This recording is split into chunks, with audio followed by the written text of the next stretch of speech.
Hello friends, तो देख सकते हो यार, आज हम देखने वाले बोर्ड एग्जाम 2024 जो हमारा कक्षा 12 रसायन विज्ञान पूरी किताब के सबसे ज्यादा महत्वपूर्ण अति लघुत्तरीय प्रश्नों को देखेंगे, जो कि यार 2 अंक के हर साल बोर्ड एग्जाम में पूछे जाते हैं। ठीक है, तो एकदम मस्त तरीके से इन सारे क्वेश्चंस को देखेंगे। और यार ये क्वेश्चन बहुत ज्यादा ही महत्वपूर्ण है एग्जाम के लिए। एक एक क्वेश्चन को आपको तैयार करना है, एक भी क्वेश्चन को यार हल्के में मत लेना, क्योंकि इन क्वेश्चंस को हमने पिछले वर्षों के पेपर से ढूंढ ढूंढ के निकाले और ये पूरी किताब से है। ठीक है, तो सभी महत्वपूर्ण अति लघुत्तरीय प्रश्नों को देखेंगे। ठीक है, तो वीडियो को यार आखिर तक देखते रहना, और अगर वीडियो अच्छा लगे तो वीडियो को लाइक और चैनल को भी सब्सक्राइब कर लेना। ठीक है, तो चलो देखते हैं जो क्लास 12 केमिस्ट्री या कक्षा 12 हमारा रसायन विज्ञान है, पूरी किताब से सबसे महत्वपूर्ण अति लघुत्तरीय प्रश्नों को। ठीक है, तो बात करें यार, ये अति लघुत्तरीय प्रश्न का पार्ट 2 वीडियो है। ठीक है, ये आपका पार्ट 2 वीडियो है। पार्ट 1 इसके पहले हमने आपको बनाया था, जिसमें जो हमने मोस्ट इंपॉर्टेंट अति लघुत्तरीय प्रश्न थे उनको देखा था, और उस पे जितने भी प्रश्न देखे थे उससे आगे बढ़ते हुए आज हम पार्ट 2 पे क्वेश्चन देखेंगे।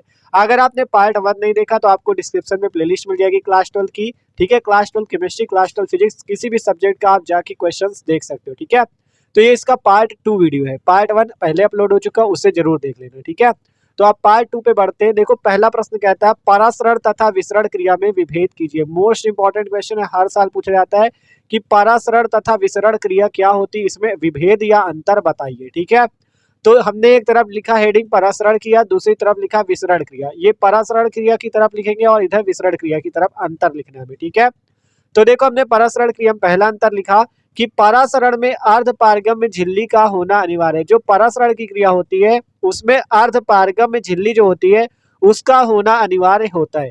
फिर दूसरी तरफ जो विसरण क्रिया, उसमें क्या होता है, विसरण क्रिया के लिए अर्धपारगम झिल्ली का होना आवश्यक नहीं है। ठीक है, तो एकदम सेम इसी टाइप आपको कॉपी पे लिखना है, और इम्पोर्टेंट जरूर, इम्पोर्टेंट बहुत है, आएगा जरूर। ठीक है, तो सिंपल पहला अंतर क्या हो गया, परासरण में अर्धपारगम झिल्ली का होना अनिवार्य है, और दूसरा विसरण में क्या हो गया, विसरण क्रिया के लिए अर्धपारगम झिल्ली का आवश्यक नहीं। मतलब परासरण में अर्धपारगम झिल्ली होनी चाहिए, विसरण में नहीं होनी चाहिए। ठीक है, और फिर है परासरण क्रिया। फिर है परासरण क्रिया में विलायक के कण केवल एक ही दिशा में विसरित होते हैं। ठीक है, जो परासरण क्रिया होती है उसमें जो विलायक के कण होते हैं एक ही दिशा में विसरित होते हैं, अर्थात एक ही दिशा पे चलते हैं। ठीक है, फिर आता है विसरण में विलेय तथा विलायक दोनों के कण प्रत्येक दिशा में विसरित होते हैं, अर्थात चलते हैं। देखो, परासरण की क्रिया में केवल विलायक के कण एक दिशा में चलते हैं, लेकिन विसरण की क्रिया में विलेय के कण भी चलते हैं और विलायक के कण भी प्रत्येक दिशा में चलते हैं। तो ये दूसरा अंतर हो गया। तीसरा अंतर है परासरण में विलायक के कण कम सांद्र विलयन से अधिक सांद्र विलयन में जाते हैं, और विसरण में है, विसरण में विलेय के अधिक सांद्र विलयन से कम सांद्र विलयन की ओर जाते हैं। देखो, जस्ट उल्टा है। इसमें परासरण में क्या होता है, विलायक के कण कम सांद्र विलयन से अधिक सांद्र की तरफ जाते हैं, लेकिन इसमें विलेय के कण जाते हैं। इसमें विलायक के, और विसरण में किसके, विलेय के, और अधिक सांद्र विलयन से कम सांद्र विलयन की ओर जाते हैं। ठीक है, चौथा अंतर है परासरण क्रिया केवल द्रव अवस्था में होती है। जो परासरण की क्रिया होती है केवल द्रव अवस्था में होती है, लेकिन विसरण क्रिया जो होती है ठोस में भी हो जाती है, द्रव में भी हो जाती है, और गैस। तो विसरण क्रिया ठोस, द्रव, गैस किसी भी अवस्था में हो सकती है। ठीक है, तो ये सिंपल है परासरण क्रिया और विसरण क्रिया में अंतर। मोस्ट इंपॉर्टेंट है, तैयार जरूर करना। ठीक है, फंस सकता है एग्जाम में। पहला ये था कि अर्धपारगम झिल्ली का परासरण में होना आवश्यक है, विसरण में होना आवश्यक नहीं है। फिर इसमें विलायक के कण एक दिशा में विसरित होते हैं, इसमें विलेय तथा विलायक के कण दोनों दिशा में, मतलब प्रत्येक दिशा में विसरित होते हैं। परासरण में विलायक के कण कम सांद्र से अधिक सांद्र की ओर जाते हैं, लेकिन विसरण में विलेय के कण अधिक सांद्र से कम सांद्र की ओर जाते हैं। फिर परासरण क्रिया केवल द्रव अवस्था में होती है, लेकिन विसरण क्रिया ठोस अवस्था में भी होती है, द्रव अवस्था में भी होती है, और गैस अवस्था में भी होती है। ठीक है, तो पहला क्वेश्चन हो गया। अब अगले क्वेश्चन की ओर चलते हैं। कह रहा है द्रव्यमान प्रतिशत से आप क्या जानते हैं या आप क्या समझते हैं। यहाँ पे समझते हैं लिख लेना। ठीक है, द्रव्यमान प्रतिशत से आप क्या समझते हैं, ये क्वेश्चन पूछा गया है। तो देखो, द्रव्यमान प्रतिशत क्या होता है, द्रव्यमान प्रतिशत से हम लोग क्या समझते हैं।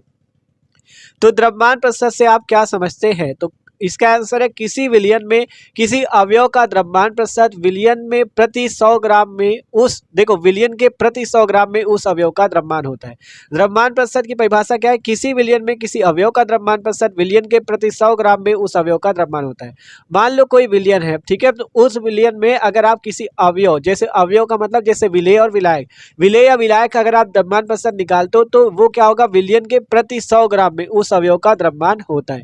अब इसे समझने के लिए लिए उदाहरण से आपको समझना पड़ेगा। उदाहरण हमने लिखा, यदि विलयन में अवयव ए का द्रव्यमान WA तथा अवयव बी का द्रव्यमान WB हो तो ए का द्रव्यमान प्रतिशत हो जाएगा आपका WA बटा में WA प्लस WB इंटू 100। ठीक है, WA प्लस WB आपका क्या है, ये है विलयन का द्रव्यमान, विलयन का द्रव्यमान। ठीक है, ये क्या है, विलयन का द्रव्यमान।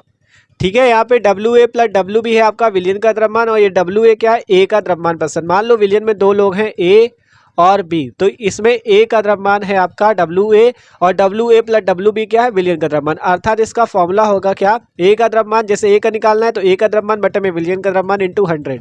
और यही अगर कहीं आपको B का निकालना पड़ जाए, B का द्रव्यमान प्रतिशत, तो B का द्रव्यमान ऊपर लिखोगे मतलब WB और बटे में विलयन का द्रव्यमान था WA प्लस WB और गुणे में क्या हो जाएगा 100, तो ये हो जाएगा B का द्रव्यमान प्रतिशत। ठीक है, सिंपल इसका क्या परिभाषा है कि किसी विलयन में किसी अवयव का द्रव्यमान प्रतिशत विलयन के प्रति 100 ग्राम, ये जो 100 ग्राम कह रहा है इसका देख सकते हो 100 का गुणा भी है। ठीक है, तो विलयन के प्रति 100 ग्राम में उस अवयव का द्रव्यमान होता है। और फिर उदाहरण करके लिख देना, यदि विलयन में अवयव A का द्रव्यमान WA तथा अवयव B का द्रव्यमान WB हो तो A का द्रव्यमान प्रतिशत WA बटे में WA प्लस WB इंटू 100, और अगर कहीं B का निकालना पड़ जाए तो WB बटे में WA प्लस WB इंटू 100। ठीक है, तो इस तरह से आप निकाल सकते हो। ये क्वेश्चन भी आपका इंपॉर्टेंट था। ठीक है, आप चलते अगले क्वेश्चन की तरफ।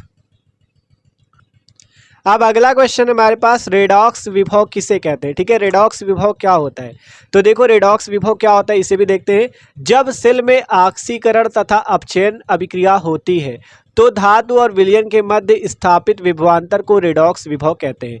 कहा गया जब किसी सेल में, मान लो कोई सेल है आपका, उस सेल में ऑक्सीकरण की भी क्रिया हो और अपचयन, दोनों क्रियाएं एक साथ हो तो धातु और विलयन के मध्य स्थापित विभवांतर को रेडॉक्स विभव कहते हैं। क्या कहा गया, जब सेल में ऑक्सीकरण तथा अपचयन दोनों क्रिया एक साथ हो तो धातु और विलयन के मध्य स्थापित जो विभवांतर होता है उसे रेडॉक्स विभव कहते हैं। ठीक है, और इस टाइप से आप नीचे लिख सकते हो, यदि इस प्रकार के सेल का विभव E हो तो ऑक्सीकारक की सांद्रता, ऑक्सीकारक की सांद्रता को ऐसे लिखते हैं कोष्टक के अंदर ऑक्स, ऑक्स का मतलब ऑक्सीडेशन, हिंदी पे कहें तो ऑक्सीकरण, इंग्लिश पे कहें तो ऑक्सीडेशन। ठीक है, ऑक्सीडेशन का मतलब होता है ऑक्सीकरण। ठीक है, तो यदि इस प्रकार के सेल का विभव E हो तो ऑक्सीकारक की सांद्रता ये आपकी हो जाएगी कोष्टक के अंदर ऑक्स, ऑक्स का मतलब ऑक्सीडेशन, ऑक्सीकरण, और अपचयक की सांद्रता RED, रेड, रेड का मतलब होता है रिडक्शन, रिडक्शन का मतलब अपचयन। ठीक है, रिडक्शन, तो देखो आपका मतलब ऑक्सीकारक की सांद्रता ये हो जाएगी तथा अपचयक की सांद्रता ये में 25 डिग्री सेंटीग्रेड पर निम्नलिखित संबंध होता है। तो यहाँ से संबंध क्या हो जाएगा, E equal to E0 minus 0.0591 upon में N लॉग बेस में 10 ऑक्स बटे में रेड। ठीक है, ऑक्स का मतलब क्या, ऑक्सीकारक की सांद्रता, रेड का मतलब क्या है आपका मतलब रिडक्शन से मतलब अपचयक की सांद्रता। ठीक है, तो ये फॉर्मूला होता है। और जहां E0 क्या है, E0 है रेडॉक्स विभव और N ये क्या है, N है इलेक्ट्रॉनों की संख्या। तो इस टाइप से आप पूरा लिख सकते हो, इतना भी चाहो तो लिख सकते हो और आगे भी लिखना चाहो तो लिख सकते हो। पहले हमने लिखा जब सेल में ऑक्सीकरण तथा अपचयन दोनों अपक्रिया एक साथ होती है तो धातु और विलयन के मध्य स्थापित विभवांतर को रेडॉक्स विभव कहते हैं। यदि इस प्रकार के सेल का विभव E हो तो ऑक्सीकारक की सांद्रता ये हो जाएगी तथा अपचयक की ये हो जाएगी। तो 25 डिग्री सेंटीग्रेड पर इसमें निम्नलिखित संबंध होगा। संबंध कौन सा होगा, ये वाला, E equal to E0 minus में 0.0591 अपॉन N लॉग बेस में 10, और ये ऑक्सीडेशन की सांद्रता और ये रिडक्शन की। ठीक है, जहां पे E0 क्या है, E0 है रेडॉक्स विभव, E क्या है आपका, E है सेल का विभव और N क्या है इलेक्ट्रॉनों की संख्या। तो ये था रेडॉक्स विभव। समझ गए ना रेडॉक्स विभव क्या होता है।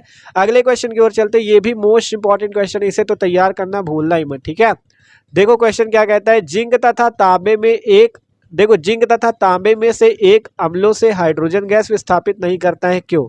मतलब जिंक तथा तांबे में एक ऐसा है जो कि अम्लों से हाइड्रोजन विस्थापित नहीं करता, ऐसा क्यों है। तो देखो ऐसा क्यों है, वैद्युत रासायनिक श्रेणी में जिंक हाइड्रोजन से ऊपर है, वैद्युत रासायनिक श्रेणी में जिंक जो है वो हाइड्रोजन से ऊपर है तथा तांबा हाइड्रोजन से नीचे है, और जो तांबा है वो क्या है, हाइड्रोजन से नीचे स्थित है। इसके कारण जिंक हाइड्रोजन से अधिक अपचायक और तांबा कम अपचायक है। मतलब जो जिंक ज्यादा ऊपर है हाइड्रोजन से, इस कारण से जिंक क्या है आपका अधिक अपचायक और तांबा कम अपचायक है। इसलिए जिंक अम्लों से हाइड्रोजन को विस्थापित करता है परंतु तांबा नहीं करता। ठीक है, जिंक जो है अम्लों से हाइड्रोजन को विस्थापित कर देता है लेकिन तांबा विस्थापित नहीं करता।